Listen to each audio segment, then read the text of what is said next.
자, 이제 10페이지 질병 상태에 대한 개념인데 여기 이제 질병에 대한 정의, 질환에 대한 정의가 있는데 이게 20년인가 21년도 서울시의 기출문제로 출제가 됐었어요. 그래서 다음 중 뭐 이제 정의로 어떤 뭐 용어에 대한 정의로 옳은 것, 옳지 않은 것 고르죠. 이런 식으로 해서 질병은 뭐다, 질환은 뭐다, 이제 이런 것들을 구분하는 문제가 출제된 적이 있었는데 보시면은 우리가 일반적으로 질병, 질환 같은 단어처럼 생각하시면 조금 어감이 다르죠. 그래서 이제 질병이라고 하는 것은 어떤 질병에 걸렸어라고 하는 진단명이 딱 나오는, 딱 떨어지는. 그래서 그 이제 실제 병을 의미하는 거고 질환이라고 하는 것은 요즘 좀 질환이 있으셔서 몸이 좀 안 좋으셔서 약간 이런 식으로 표현해 아프다.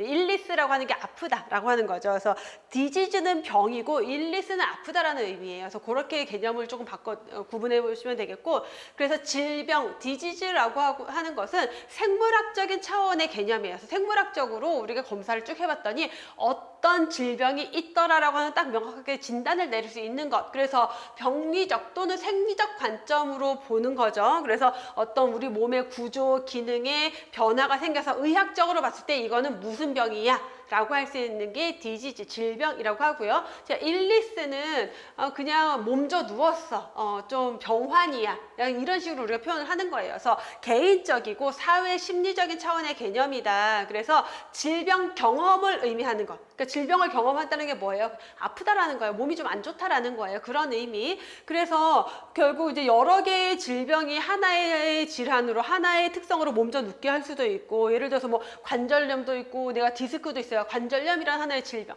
디스크라는 하나의 질병이 있지만 그래서 내가 거동이 불편해졌어. 그래서 거동이 힘든 질환으로 올 수도 있는 거고, 자, 그 다음에 하나의 질병이 여러 개의 질환을 또 야기할 수도 있다. 그래서 내가 뭐 다리가 부러졌어. 그러면 이제 거동도 어렵고 심리적으로도 너무 스트레스 받고 막 이런 것들이 생길 수가 있겠죠. 그래서 이렇게 이제 질환과 질병에 대한 개념을 구분을 해서 볼 수가 있는 거고요. 자, 역학적으로 봤을 때 역학적으로 우리가 관찰을 한다라고 하는 것은 질병의 원인을 파악하기 위해서 연구를 하기 위해서 뭔가 질병을 관찰을 하겠죠. 자, 그럴 때 그 질병을 분류하는 기준은 자, 원인에 따라서 어떤 원인에 의한 질병들 이렇게 나눌 수도 있고 어떤 증상이 나타나는 질병들 이렇게 나눌 필요 수도 있다는 거죠. 그래서 꼭 기준이 뭔가 원인이어야 된다, 현증이어야 돼, 증상이어야 된다 이렇게 딱 구분할 필요는 없다라는 거고요. 역학이라는 것 자체가 무슨 질병인지를 밝혀내는 게 목적이 아니라 이 질병의 원인이 무엇인지를 찾아내는 게 역학이라는 학문의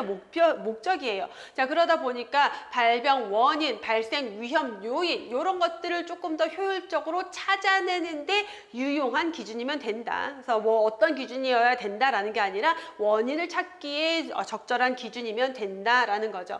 그래서 보통 역학 조사를 할 때 질병 상태를 이제 분류를 하긴 해요. 그래서 진단명을 모른다 하더라도 보통 어떤 특성을 가지고 있는 질병들이다라는 거 비슷한 증상이 나타나고 비슷한 뭐 경과가 진행이 되고 치명률이 비슷하고 이런 것들에 따라서도 분류할 수 있다. 결국은 다양한 것들로 기준으로 구분을 할 수 있다라고 보시면 되겠죠.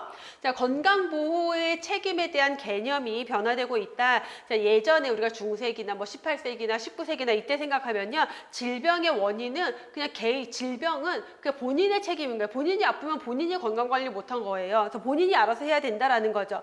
질병, 발병의 근원을 전적으로 개인의 특성으로 봤던 게 이제 과거의 결정론적 또는 운명론적 사고라고 하는 거예요. 자, 그렇다면 개인의 특성에 의한 것이니까 어떻게 책임도 누구에게 있다? 당연히 개인에게 건강을 보호하든 건강을 개선하든 치료를 하든 그건 모두 개인의 책임이야.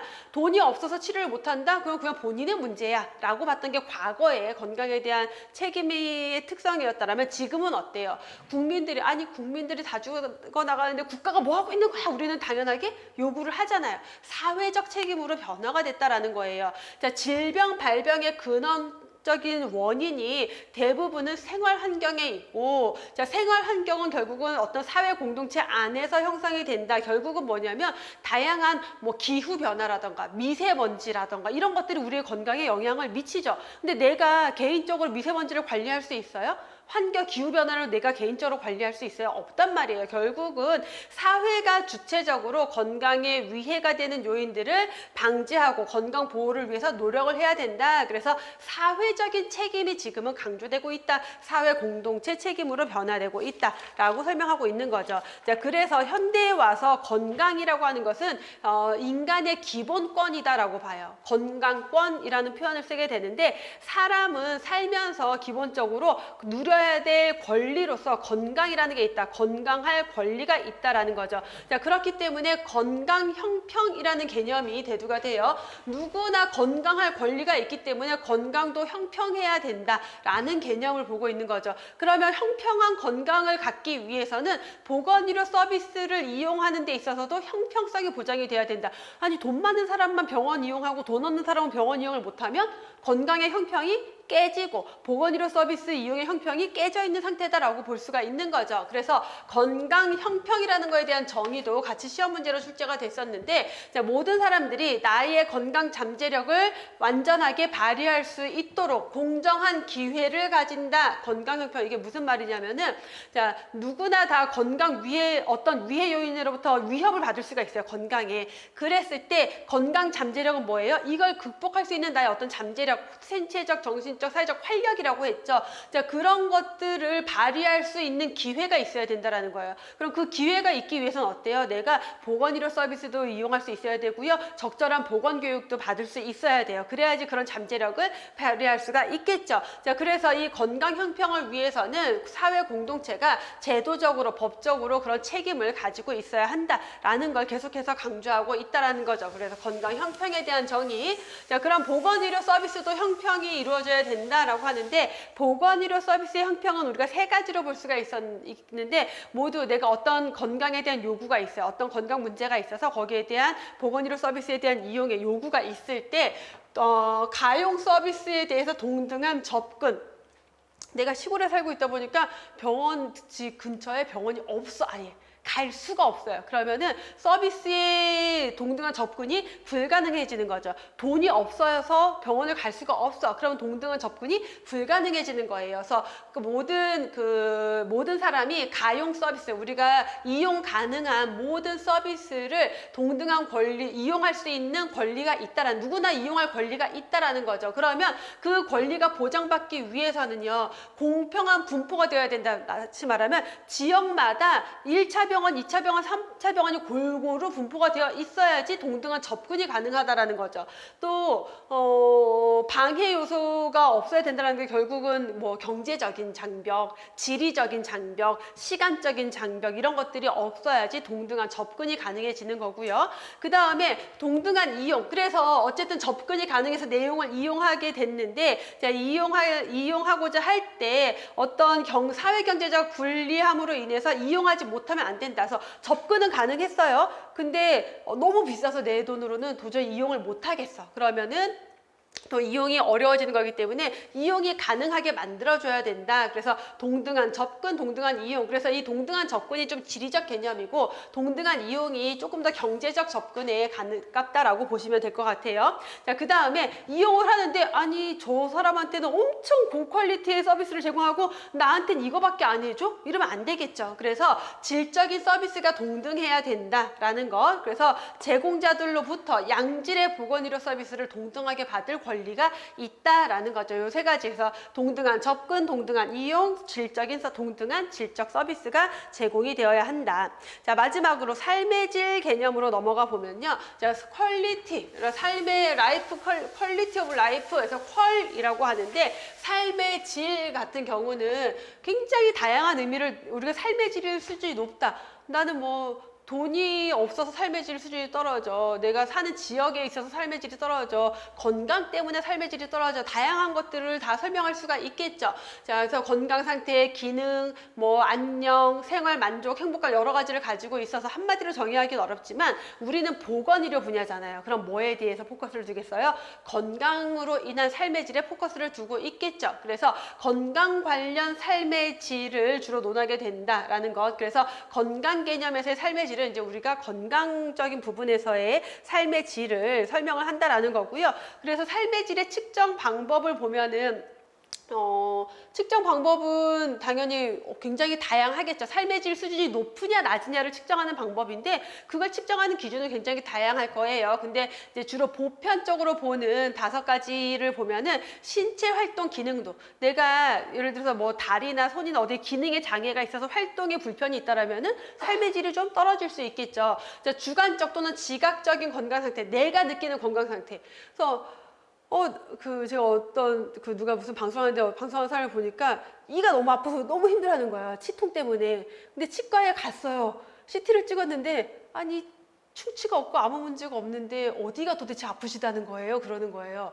이 사람은 너무 아픈데 막 아파서 계속 진통제를 달고 사는데 그래서 CT를 찍고 다 돌렸는데 문제가 없대. 결국은 의학적으로 판단해서 문제가 없어도 나는 느끼는 거잖아요, 통증을. 그런 것들이 삶의 질에 굉장히 영향을 줄 수밖에 없겠죠. 정신적인 건강 상태도 마찬가지고요. 그 다음에 대인관계. 그래서 사람과의 관계, 인간관계 이런 것들도 중요할 거고 내 생활에서의 만족감, 의욕 이런 것들도 삶의 질의 중요한 측정 기준이 될 수 있다라고 보는 거죠.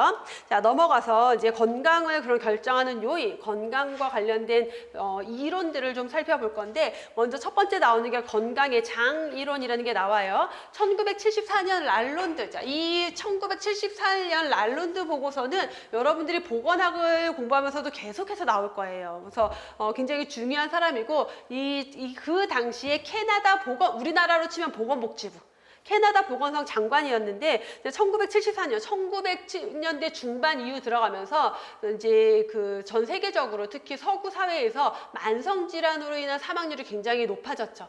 그래서 이제 연구를 하게 된 거예요. 도대체 사람들이 사망하는 이렇게 만성 질환으로 사망하는데 이유가 뭘까? 이런 것들을 쭉 연구를 해서 보고서가 발표가 돼요. 랄론드 보고서라는 이름으로.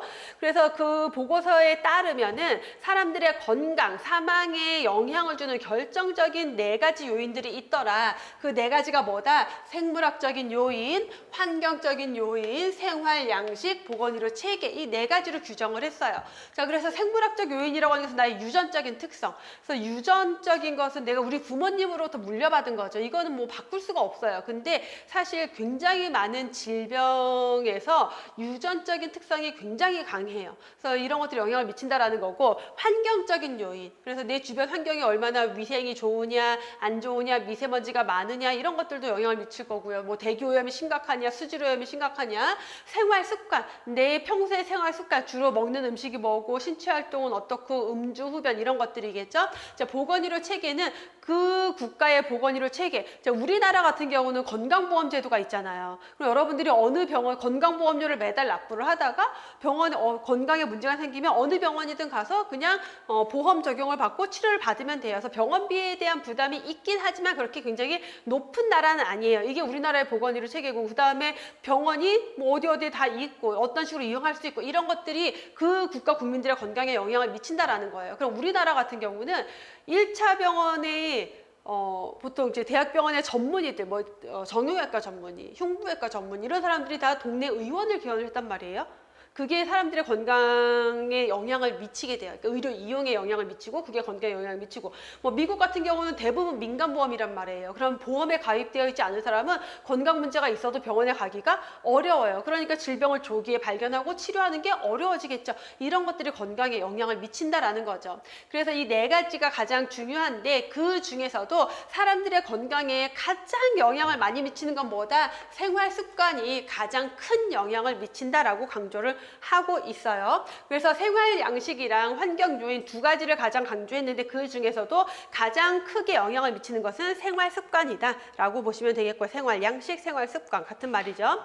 자, 그냥 간단하게 이 질병의 주요 결정 요인들을 하나씩 살펴보면은 자, 유전은 건강에 미치는 질병 발생에 미치는 영향이 어마어마해요. 사실은 거의 대부분이 유전적인 요인으로 설명이 가능하다 볼 수가 있어요. 근데 이 유전자 자체 그렇게 단정을 지어버리면은 뭔가 바뀔 게 없는 거죠. 그래서 이제 그리고 이제 유전자만으로 질병이 발생하냐 이런 것도 있어요. 얘가 엄마가 당뇨병이야. 그러면은 나도 당뇨병에 걸릴 가능성이 굉장히 높아요.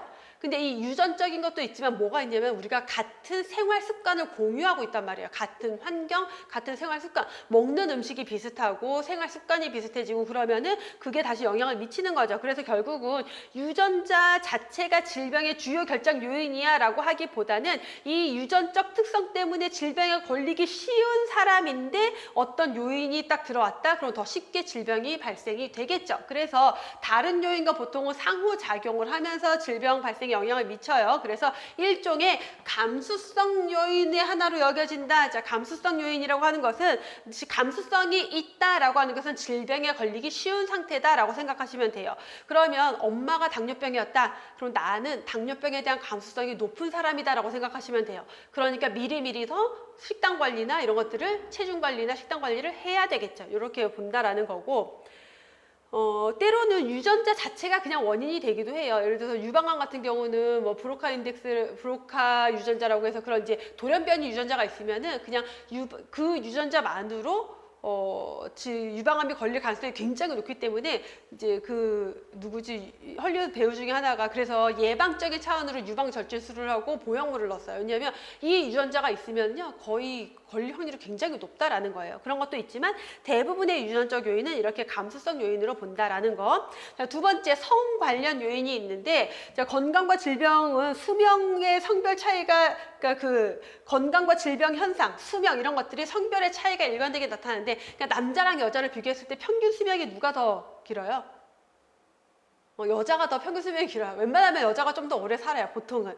근데 그게 과연 그 성별의 차이 때문일 수도 있고, 그러니까 성별이 다르기 때문에 유전자가 다르죠. 그럼 남자가 더 잘 걸리는 질병도 있고, 여자가 더 잘 걸리는 질병도 있어요. 그래서 성별 때문에 나타나는 것도 있고, 그 다음에 남자들이 주로 겪는 환경, 여자들이 주로 겪는 환경이 좀 다르잖아요. 그렇기 때문에 어떤 사고의 위험 이런 것들도 다를 수 있겠죠. 그래서 이 생물학적 요인이죠. 이 성도. 그렇기 때문에 얘 자체가 영향을 주기도 하지만 사회 문화적 행태적 특성이 작용하는 요인으로 역할을 하기도 한다는 거예요. 그러니까 남자들 같은 경우는 약간 그 위험에 대한 인지도가 좀 떨어져요. 그러니까 여자들 같은 경우 이게 뭐냐면 우리가 원시 시대에 이렇게 생각해보면 남자들은 나가서 사냥을 하고 여자들은 아이를 낳아서 아이를 지키고 보호했잖아요. 그럼 우리가 진화되면서 어쩌면 남자는 사냥을 해야 되잖아. 근데 남자가 그 사냥을 해야 되는 남자가 위험에 대한 인지도가 너무 높아.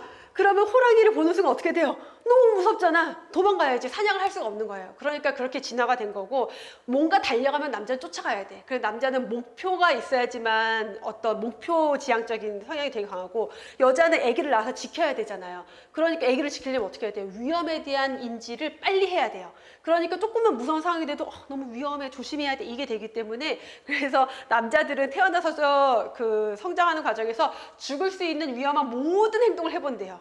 그러니까 위에 높은 데 올라가서 뛰어내려도 보고 어제 보니까 무슨 중국의 어떤 꼬마 애기가 20몇 층에서 우산 들고 뛰어내렸다고 그러는데 여자들은 그런 걸 잘 안 해요. 근데 남자애들은 그런 걸 더 많이 그러니까 아무래도 질병의 그러니까 사망 위험도 더 높고 그러다 보니까 평균 연령이 낮아질 수가 있겠죠. 평균 수명이 짧아지는 거죠. 그래서 사회 문화 행태적인 특성도 중요하게 영향을 주게 된다라는 것.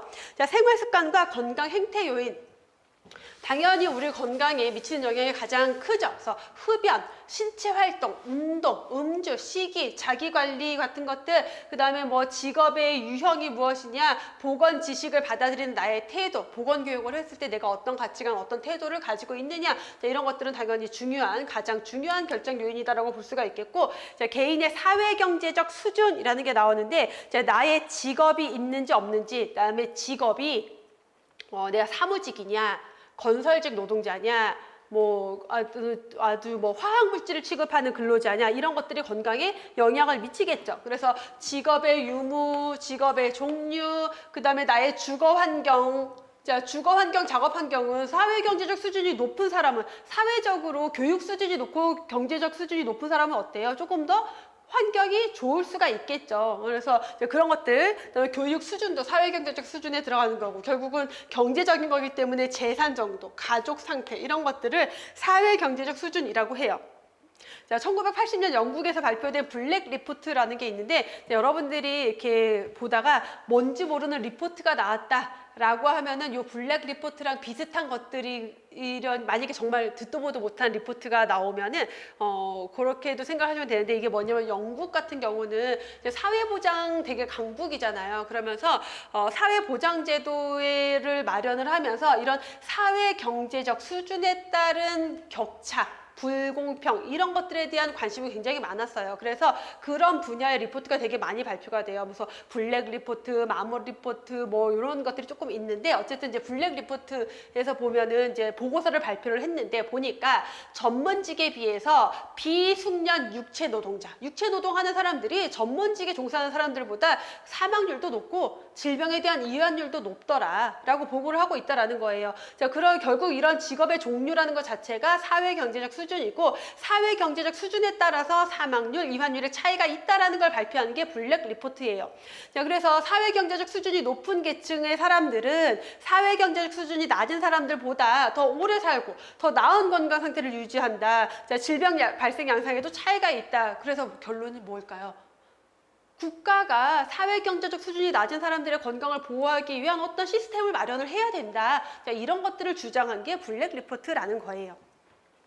그래서 블랙 리포트는 뭐랑 관계 있는 거다? 개인의 사회 경제적 수준이 건강과 질병과 사망에 영향을 주는 중요한 요인이다. 그거를 국가가 관리를 해야 된다라고 강조하고 있는 거죠. 환경적인 요인으로 보시면은 생물학적 환경, 물리화학적 환경, 사회적 환경이 있는데, 환경에 존재하는 많은 요인들이 질병의 원인이 되는 거죠. 그 중에서도 생물학적인 환경이라고 하면은 뭐 세균, 바이러스, 기생충 등등등 이런 병원체들, 그다음에 이 질병들을 전파하는 매개체, 모기, 파리, 뭐 모기나 뭐 진드기 이런 것들, 이 벼룩 이런 것들. 자, 물리화학적 환경은 고열, 한냉, 너무 더워서 열사병에 걸릴 수도 있고요. 너무 추워서 저체온증에 빠질 수도 있고요. 자, 공기가 오염이 됐거나 물이 오염이 됐거나 소음 또는 환경 오염 물질들. 사회적 환경은 그 국가의 보건의료 체계, 사회보장 제도, 의료보험 제도, 그다음에 고용과 관련된 제도, 입시 제도, 이런 사회적인 여러 가지 요인들이 사람들의 건강에 영향을 미치는 환경적 요인이 된다라는 거죠. 자, 다음에 문화적 요인이라고 하면은 그 국가의 사람들, 우리나라 사람들이 가지고 있는 문화적인 가치, 행동, 양식 이런 것들이 영향을 주는데, 예를 들어서 어떤 나라는 아주 뚱뚱해야지 그게 부의 상징이고 미의 기준으로 보는 나라들도 있어요. 그러면은 비만이 그 국가의 문화가 되는 거고, 그게 건강에 영향을 미치겠죠. 우리나라 같은 경우는 정신과 진료 보는 거에 대한 되게 거부감이 강한 나라예요. 근데 사실 어떤 사건이 있거나 성장 과정에서 정신과와 관련된 심리 상담을 받으면서 그런 것들을 관리하는 게 굉장히 중요한데, 우리나라는 막 정신과 가면 정신병 있나 봐, 이런, 지금은 그래도 많이 좋아졌지만 예전에 그게 되게 심했죠. 그러다 보니까 어떤 정신질환에 대한 조기 관리, 우울증에 대한 관리 이런 것들이 어려웠다라는 거예요. 자, 정치 사회제도적 요인, 결국은 정치 사회적 제도적 요인은 환경적 요인의 사회적 환경과 겹쳐지는 거예요. 그래서 사회적 환경으로 볼 수도 있고, 이걸 하나의 또 요인으로 볼 수도 있는데, 자, 그 국가의 정치 체계가 어떠냐, 사회 경제적 상태가 어떠냐, 이게 결국은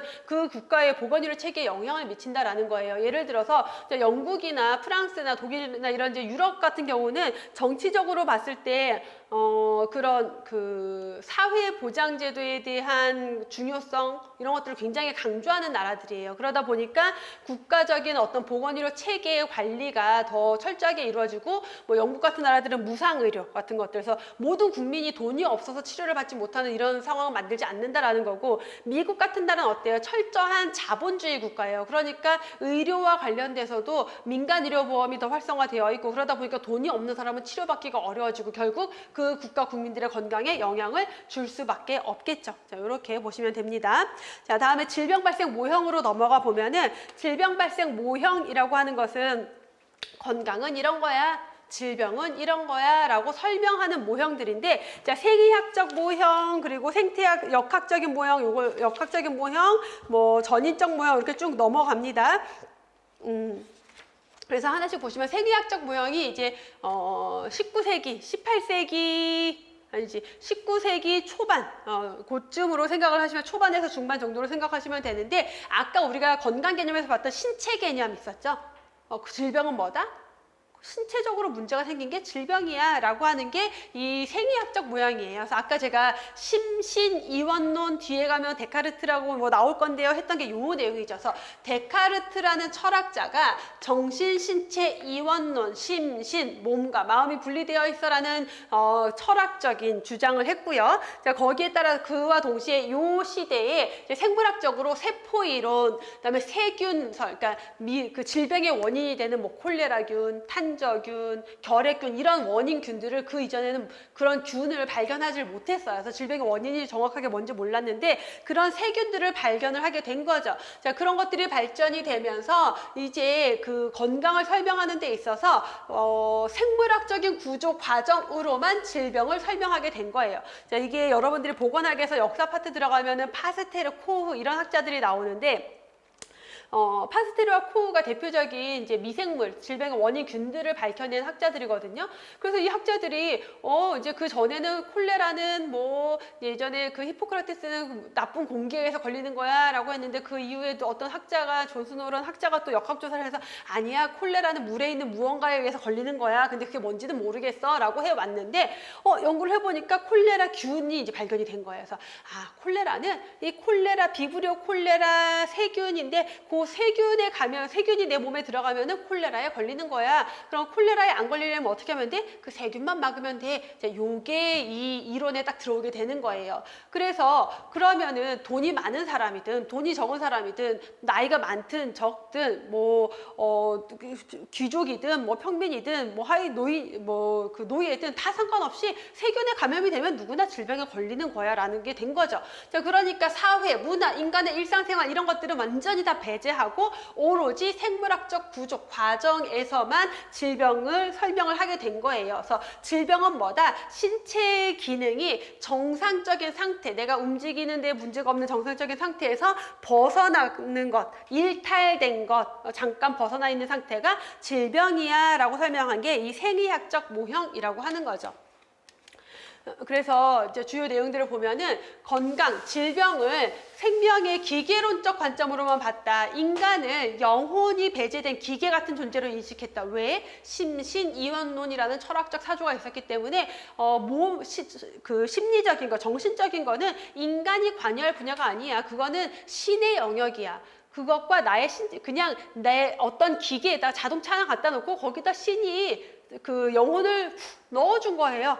그러면 얘를 그냥 움직일 뿐인 거지. 그러니까 인체를 영혼이 배제된 기계 같은 존재로 보면서 질병은 뭐다? 이 기계가 정상 상태에서 벗어난 것, 기계가 고장난 것과 같은 거야, 질병은. 그러면 그 고장난 것만 수리하면 돼. 라고 봤던 게 생리학적 모형인 거죠. 자, 생물학적 일탈이라고 해요.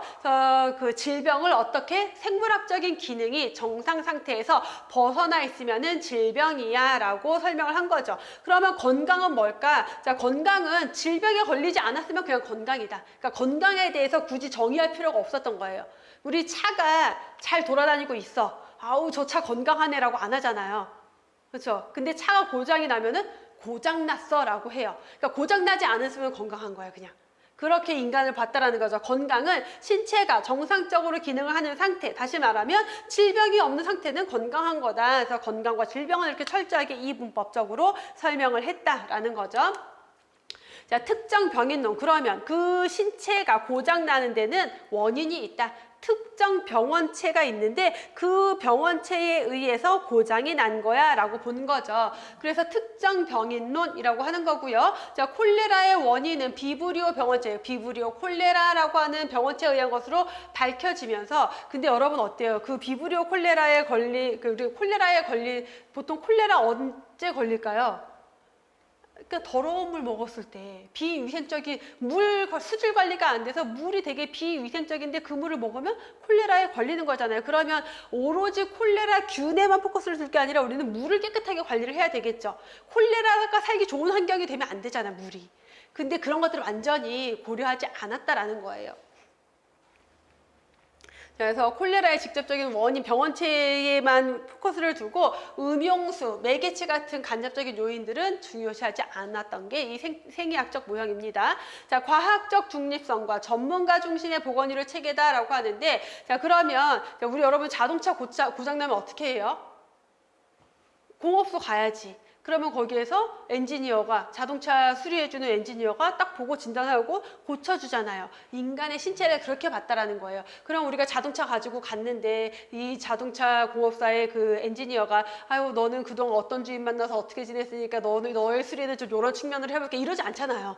그냥 딱 정확하게 그 기계적 문제만 보고 하는 거죠. 자, 그것을 과학적 중립성. 그러니까 모든 사람에게 똑같이 적용한다는 거예요. 근데 이게 지금에 와서 보면 어때요? 여러분 똑같은 골절을 입은 환자나 똑같은 암에 걸린 환자라 하더라도 그 사람들이 가지고 있는 심리적인 상태, 정신적인 충격 이런 것들이 다르기 때문에 그 사람 또 똑같은 골절이어도 노인이냐 젊은 사람이냐 여자나 남자냐에 따라서 조금씩의 대응이 달라질 수가 있단 말인데 그게 없다라는 거예요.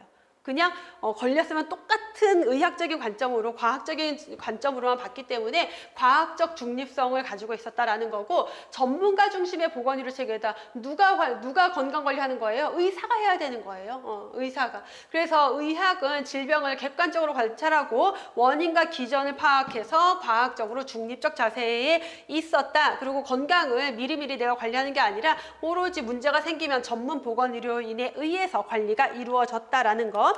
자, 과도한 개입주의라는 건 뭐냐면 자, 내가 문제가 생기기 전에 문제가 시작되는 초반에 미리미리 관리하면은 잘 그 질병에 걸리지 않거나 더 나아질 수 있는데 그렇지 않고 문제가 생기면은 이제 의학적으로 과도하게 개입을 해서 문제를 해결했다라는 거예요. 그러니까 우리가 아주 질병의 초기 상태, 경증 상태에서는 내가 건강관리 예를 들어서 당뇨가 진행되는 되게 초기 상태야. 그때는 내가 열심히 약을 먹지 않더라도 식단 관리를 통해서 이게 관리가 가능하단 말이에요. 근데 당뇨병 기준 넘었어? 약. 이런 식으로 봤다라는 거죠. 그래서 과도한 개입주의, 의학적 중재와 개입으로 문제를 해결할 수 있다고 본 거죠. 자, 질병에 부속화된 건강 개념이다. 아까도 얘기했죠. 건강은 뭐다? 질병에 걸리지 않는 게 건강이다. 그래서 건강의 자녀적 개념의 건강이라고도 하거든요.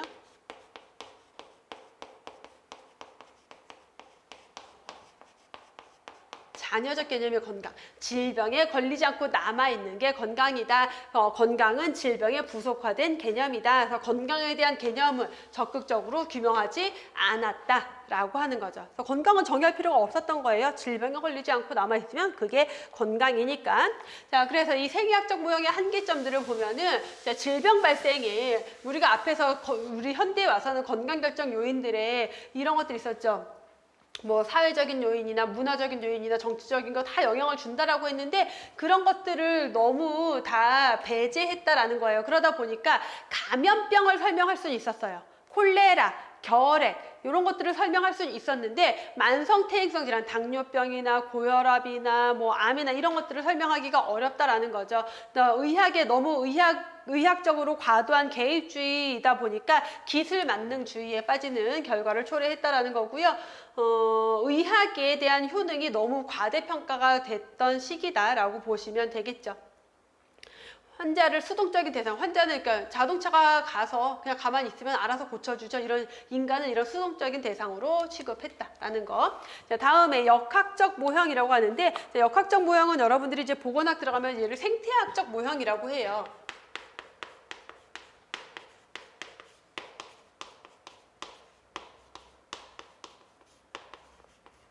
생태학적 모형, 역학적 모형 같은 거다라고 생각하시면 되고요. 자, 역학적 모형은 항상 여러분 생태학이라고 하는 것은 여러 구성 요소의 상호작용이 일어나는 현상을 생태학이라고 생각을 하시면 돼요. 자, 그러면 질병은 인간을 포함한 생태계의 구성 요소들이 상호작용을 해서 발생이 되는 거다라고 보는 개념입니다. 그래서 질병 발생 성립 요건에 다요인설로 설명한다. 자, 그 질병의 원인이 여러 가지다라고 설명하고 있는데 어떻게 세 가지로만 봤어요. 병인, 숙주, 환경 이렇게 세 가지가 서로 상호작용을 해서 균형을 잘 이루고 있으면 건강, 균형이 깨지면 불건강이다라고 심플하게 이제 정의했다라고 보시면 되겠고, 자, 병인이라고 하는 것은 뭐 생물학적인 병인들, 그래서 병원체 요인들 있죠. 세균, 바이러스 같은 것들. 화학적으로는 어떤 뭐 중금속이라던가 수은이라던가 벤젠이라든가 이런 게 질병의 원인이 되죠. 물리적 원인으로는 뭐 고온, 한냉, 기압 이런 것들이 원인이 될 수가 있어요. 정신적인 스트레스 같은 것들이 또 병인이 될 수가 있겠고요. 자, 숙주 요인으로는 숙주 자체가 가지고 있는 유전적인 특성, 나의 사회 경제적인 수준, 나의 생활 습관, 나의 생물학 심리적인 거, 내 연령, 성별, 인종, 결혼 상태, 영양 상태 이런 모든 것들이 숙주 자체가 가지고 있는 특징이고, 자, 환경 요인은 생물학적 환경, 사회적 환경, 물리화적 환경, 뭐 경제적 환경 이런 것들이 모두 환경 요인에 들어갈 수가 있겠고, 자, 이 환경이 그래서 보시면 질병이 발생되는 과정을 보시면은 병인이 우세하거나 환경이 병인에게 유리하게 작용이 되면은 평균이 파괴가 돼서 질병이 발생한다. 무슨 말이에요? 병인이 우세하다라고 하는 것은 지금 코로나 바이러스가 너무 많이 우리나라에 들어와서 돌아다니고 있어요. 그게 병인이 우세하다라고 하는 거예요. 환경이 병인에 유리하다. 이제 날이 선선해지고 겨울이 되면서 독감 바이러스가 살기 좋은 환경이 됐어요. 그러면 환경이 병인에 유리해지는 거죠. 그렇게 되면은 평형이 파괴돼서 질병이 발생한다. 반대로 숙주 요인이 우세하거나 무슨 말이에요? 숙주가 예방접종을 우리가 독감 예방접종을 다 맞았어. 그래갖고 면역력이 딱 항체가 딱 있고 건강 관리를 잘해서 면역력이 되게 높아졌어요. 그러면 바이러스가 있어도 잘 안 걸리겠죠. 그래서 숙주가 우세하거나 환경이 숙주에게 유리하게 작용한다. 환경이 아주 쾌적하고 깨끗하고 날씨도 좋아서 사람들이 건강 관리하는데 유리하다. 그럴 경우에는 건강이 증진될 수도 있겠죠. 자, 세 가지 요인 병인, 숙주, 환경, 평형을 이룰 때 건강이 유지가 되고 깨지면 질병이 발생하고 반대로 건강이 더 증진될 수도 있다라는 것까지도 볼 수 있는 거죠. 자, 역학적 모형은 이제 환경의 복잡성을 반영하지 못한다라는 한계가 있는데, 자, 질병과 관련된 환경 요인이 너무 많기 때문에 그 여러 가지 환경 요인 중에서 질병의 원인을 다 명확하게 간추리는 것도 좀 어렵고 여러 환경 요인들이 동시에 작용을 한다. 그러다 보니까 환경 요인이 질병 발생에 어떤 환경 요인이 실제 강하게 작용하는지 이런 것들도 명확하게 규명하기는 어렵겠죠. 환경은 질병 발생에 직접적으로 환경 자체가 직접적으로 영향을 주기보다는 간접적으로, 그래서 병인이 유리한 환경이 되거나 병인이 많은 환경이 되거나 이런 것들로 간접적으로 작용하는 경향이 있다라는 거고, 환경 너무 복잡하기 때문에 작동 기전을 정확하게 규명하는 것도 거의 불가능하다라는 한계점 평가를 받고 있다라는 거예요. 세 번째, 건강 정책 분석을 위한 역학적 모형이라고 하는데 전인적 모형이라고 하고요. 또 다른 말로 총체적 모형이라고 해요. 그래서 원래 예방의학 교재에서 이걸 전인적 모형, 총체적 모형, 홀리스틱 모델, 홀리스틱 모델 이렇게 이름을 붙였었는데, 최근에 2021년도에 예방의학 교재가 개편이 되면서 명칭은 건강정책 분석을 위한 역학적 모형 이렇게 나왔어요. 그래서 연구사 준비하시는 분들은 당연히 예방의학 교재를 기본으로 봐야 되기 때문에 이 명칭을 보시되, 지금까지 그러니까 최근 2023년까지도 시험 문제는 다 전인적 모형 또는 총체적 모형 이렇게 이름이 출제가 되고 있습니다. 근데 다 같은 모형이다라고 생각하시면 되고, 이게 이제 현대에 와서 가장 강조되고 있는 중요한 모형이다라고 보시면 돼요. 자, 인간은 그를 둘러싼 가정과 지역사회 사회체계 구성원이며, 자, 사람은 오롯이 혼자 존재하는 게 아니라 사회 구성원으로 존재를 하는 거죠. 자, 그리고 나는 나의 정신과 육체가 조화를 이뤄야 되고요. 그 다음에 나는 또 외부 환경과도 상호작용을 해요. 그러니까 내 안에서도 내 나름의 상호작용이 이루어지고 나와 나를 둘러싼 환경과도 상호작용을 한다라는 거예요. 자, 그러니까 인간의 건강을 그렇게 단순하게 정의할 수는 없다라는 거죠.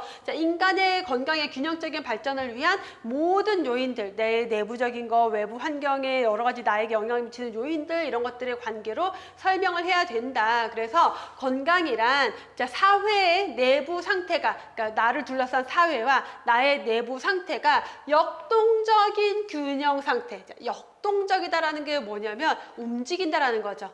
동적인 균형 상태를 이루고 있다. 우리 아까 건강 개념 변천에서 현대 와서는 연속성 개념을 강조한다라고 했죠. 그 개념이 들어오는 거예요. 그래서 역동적인 균형 상태, 움직이는 균형 상태를 이루고 있다. 그러면 균형이 있어서 내가 건강할 수도 있고 건강해서 질병으로 갈 수도 있고 더 건강해질 수도 있다라는 개념이 들어가 있는 거죠.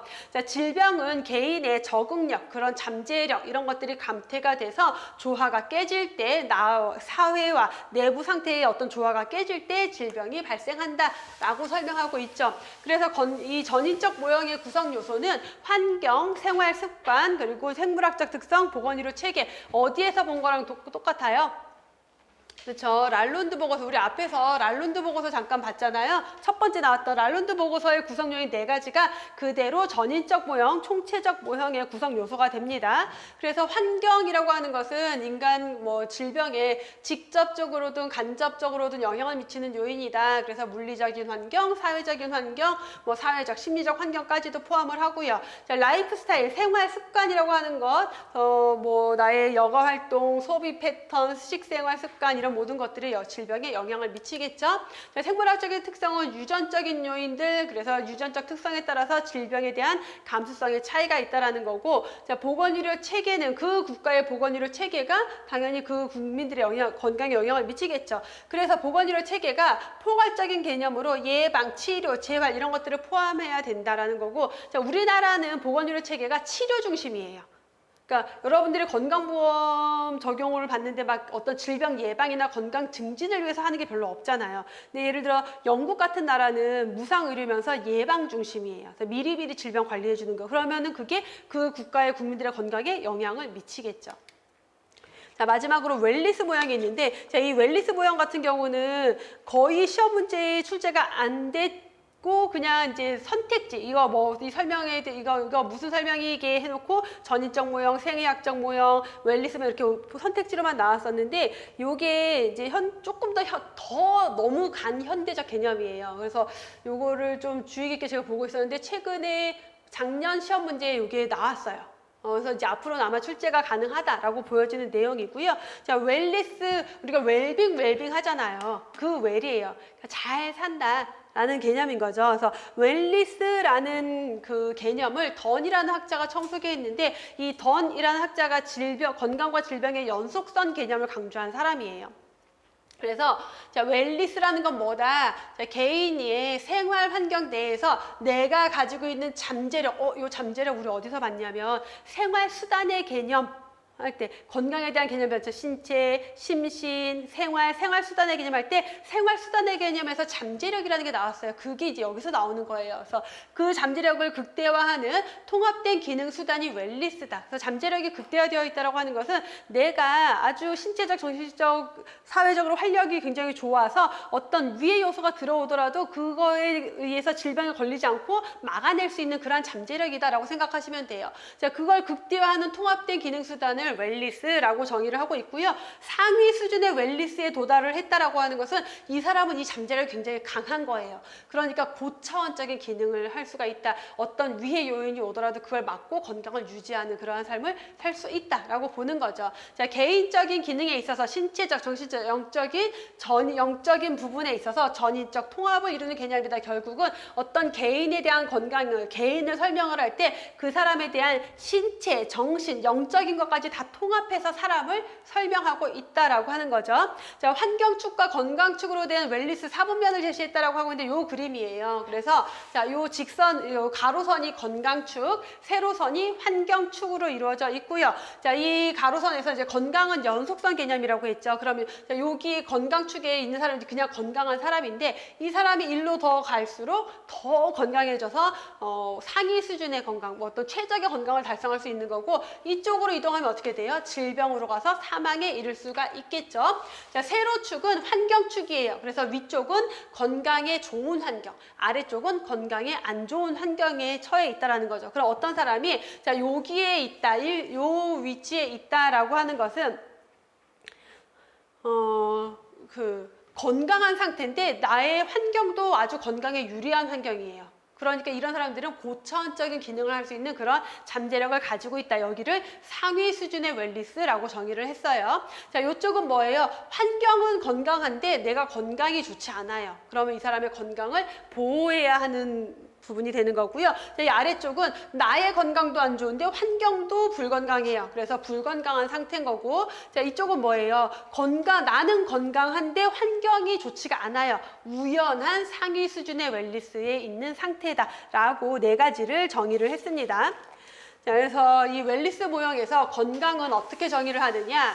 건강에 대한 정의를 보시면 충만하고 유익하며 창조적인 생활을 영위하기 위한 개인의 이상적인 상태가 건강이다. 그래서 너무 추상적이다 보니까 사실은 여러분들이 봐도 전인적 모형까지는 좀 딱 떨어지잖아, 뭔가.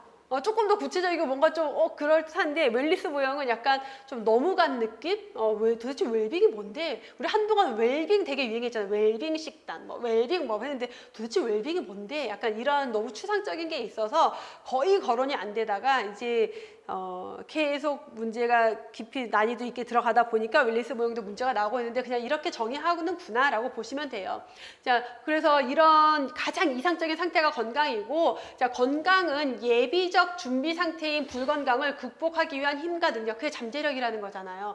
그래서 예비적 준비 상태인 불건강이라는 건 뭐냐면 내가 지금 건강하지만 이게 딱 정해진 게 아니죠. 이 사람은 어디로? 불건강으로 갈 수가 있다라는 거예요. 그게 예비적 준비 상태인 불건강이에요. 근데 그럼 위해 요인이 들어왔을 때 내가 불건강으로 갈 수도 있지만 나는 이걸 극복해낼 잠재력을 가지고 있는 능력, 힘과 능력이다라고 정의를 하고 있습니다. 그래서 정신, 신체 연계가 중요하게 간주되고 있고요. 고차원의 웰리스는 개인이 고차원적인 기능을 한다. 잠재력을 가지고 있다. 개인적인 측면에서 신체, 정신, 영적인 부분의 통합을 이루고 있는 포괄적인 개념이다. 라고 설명하고 있죠. 그래서 건강은 단순히 질병이 없는 게 아니라 안녕 상태, 활력, 작업 능력, 효율 이런 모든 것들을 다 포괄해서 건강을 설명을 해야 된다라는 거고, 웰리스 모형에서는요, 그래서 수많은 질병들이 신체 정화작용 자체만으로도 치료가 된다고 본다라는 거예요. 뭐냐면 그냥 어떤 질병에 걸린 초기 상태에서 내가 열심히 건강관리만 잘해도 스스로 극복할 수 있다라고 보는 거예요. 약간 대체의학 같은 것도 그래서 강조가 되는 기능의학 이런 것들이 좀 들어가요. 그래서 건강에 대한 신념, 가치에 대해서 대체요법이 추구가 되기도 한다. 근데 이게 약간 좀 위험성이 있긴 해요. 그러니까 예를 들어서 위암 초기, 이제 제가 봤던 사례 중에 위암 초기야. 근데 그분이 약사님이셨어. 위암 초기니까 그런 자연 치유가 가능하다고 생각하고 산속으로 들어가시는 케이스가 있는데 그게 그렇게 해서 진짜 어떤 그런 신체 정화 기능으로 치유가 되는 사람도 있지만 그게 그냥 진행이 되는 사람도 있거든요. 그러니까 조금 너무 모호한 개념이긴 해요. 자, 그래서 비판을 받고 있겠죠. 주관적인 인지, 지각 상태 이런 것들 자체가 측정도 어렵고 웰리스라는 것을 판단하는 거. 자, 웰리스가 도대체 어떤 상태가 웰리스냐. 그게 또 연령이나 문화적인 관점이나 이런 거에 따라 달라질 수가 있다라는 거예요. 그럼에도 불구하고 자, 웰리스 모형은 이후에 건강 증진, 질병 예방 차원에서 기여를 할 것으로 기대된다. 아직은 크게 이 웰리스 모형 가지고 우리가 뭘 하고 있다 그런 건 아니지만 그냥 사용할 수 있을 거야 라고 보고 있는 정도라고 생각하시면 되겠죠. 그래서 웰리스 모형까지 쭉 정리를 좀 해보셨고요. 아마 여러분들이 생의학적 모형이랑 역학적 모형 볼 때까지는 알겠어 막 그러는데 전인적 모형 들어가면서 저걸 우리가 저 문장을 다 외워야 되나 막 그런 생각이 좀 드셨을 거예요. 그렇지 않아요? 그래서 그 생각보다 제가 전인적 모형을 딱 강의를 하고 나면은 그래서 이런 문장들을 다 외워야 되나요? 제가 문장을 일일이 다 설명했잖아요. 문장을 외워야 되냐고 많이 물어봐요. 어떻게 외워, 이거를? 근데 이해를 하셔야 되는 거예요. 그래서 요런 전인적 모형에서는 이런 식으로 설명을 하고 있구나라고 이해를 하셔야 되는데 이게 한 번 보고 딱 설명 한 번 듣고 여러분들이 딱 오진 않아요. 근데 이제 수업을 계속 반복하고 공부를 반복하다 보면은 요 문장을 쭉 보면 이거 그냥 웰리스 모형 설명이구나. 그럼 여기에서 뭐를 오답으로 내겠어. 이런 걸 가지고 역동적인 빼고 정적인 고정되어 있는 이런 식으로 바꿀 수도 있고요. 연속선 개념으로 보는데 이분법적으로 본다던가 이런 식으로 오답을 내기 때문에 여러분들이 사실은 이런 내용에서 문제를 푸는데 어렵진 않아요. 대신 얘네들을 그냥 이런 설명 싹 떼고 환경, 생활습관, 생물학적 특성, 요인, 보건의료 책 이것만 공부를 해버리면 문제 못 풀어요. 왜냐하면 이 지문들이 사실 시험 문제에 다 나왔었어요. 저기 인자부터 여기 닷까지 해서 시험 문제에 다 나왔던 지문들이에요. 하지만 이걸 굳이 외우려고 들지 마라. 그냥 이렇게 설명하고 있구나라는 걸 이해하면서 넘어가시면 됩니다. 자, 여기까지 하고 잠깐 쉬었다가 질병 자연사 이어서 볼게요.